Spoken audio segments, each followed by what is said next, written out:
Friends, ration కార్డులో మీది eKYC అయిందా లేదా తెలుసుకోవడానికి స్మార్ట్ తెలంగాణ .gov.in ఓపెన్ చేయండి.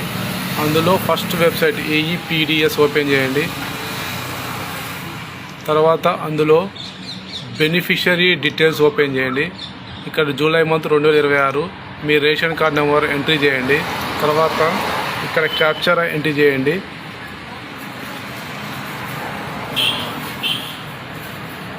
సబ్మిట్ కొట్టండి.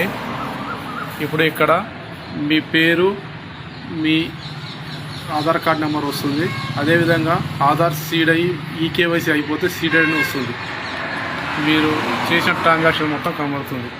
వెంటనే మీరు వెబ్సైట్కి వెళ్ళి చెక్ చేసుకొని, కాకుంటే రేపటిలోగా ఈకేవైసీ కంప్లీట్ చేసుకోండి.